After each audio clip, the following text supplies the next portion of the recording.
Welcome to another episode of Inspired Investing. I'm your host, Nicholas Mucano, and I'm joined by my co host, Christopher Cox.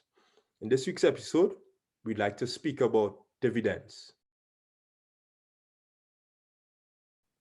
Dividends are earnings a company pays out to its shareholders. Dividends are distributed monthly, quarterly, semi annually, and annually. It is all based on the individual company.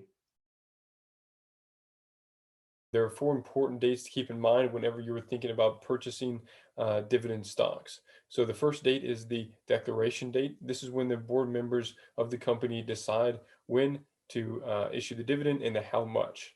The second date to keep in mind is the record date. This is another important date because this is the date on which you must be a shareholder to receive the dividend. The third date to keep in mind is the ex-dividend date. This is another important date, which is actually set by the brokerage accounts.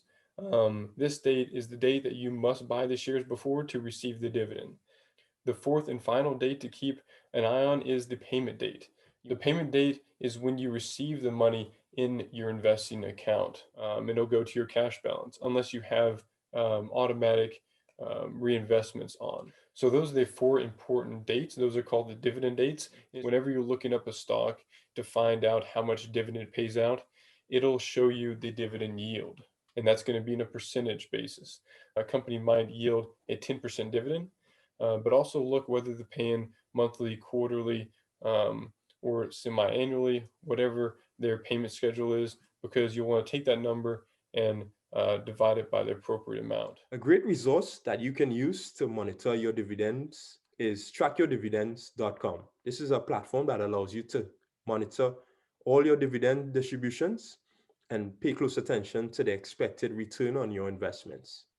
Next, we're going to be transitioning into our Habits for Success segment. In this week's episode, we're going to be discussing the benefits of compound interest. Compound interest is simply interest on top of interest. It is your initial investment or principal plus interest combined and then compounded with additional interest.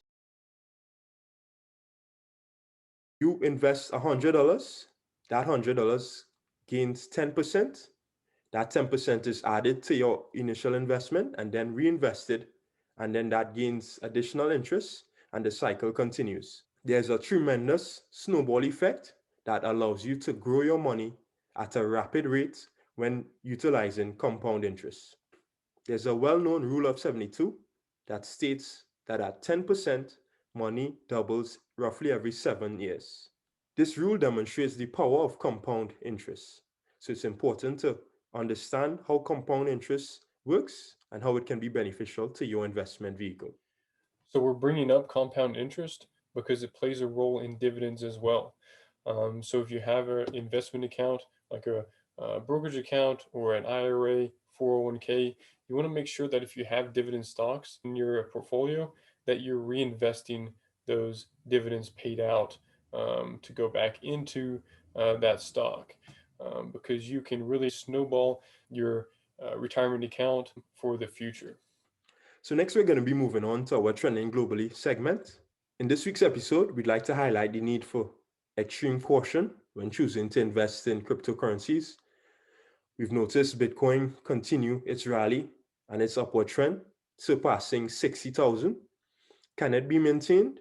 That is a question that you, as an intelligent investor, would have to ask yourself. We recommend you consider diversifying into other cryptocurrencies, since we've noticed that when Bitcoin's share price increases, the other cryptos tend to follow. And when Bitcoin's share price decreases, the other cryptos tend to follow. So there's always a rebalance and a correction. It's important that you are aware of the buying opportunities, and it's important that you have an approach that allows you to be a patient investor and wait on these specific buying opportunities. In order to reduce your risk, we recommend spreading your investments across the cryptocurrency realm and ensuring that you are not just benefiting from one asset, but multiple assets within the cryptocurrency realm. Bitcoin is incredibly volatile, along with the other cryptocurrencies. We believe it is important to have a small portion of your portfolio in a cryptocurrency. The reason we believe this is because it can add value. The market for cryptocurrencies never close. They are compounding every day and 365 days a year, opposed to the stock market that is only open 253 days of the year. So you're really missing out about 111 days out of the year that your money could be compounding. So what you can do is invest a little bit in cryptocurrency, so you are getting a little bit of compounding where you might not be receiving any. So that'll do it for us. Hopefully we will catch you all next week. Thanks for watching. Thanks for watching, guys.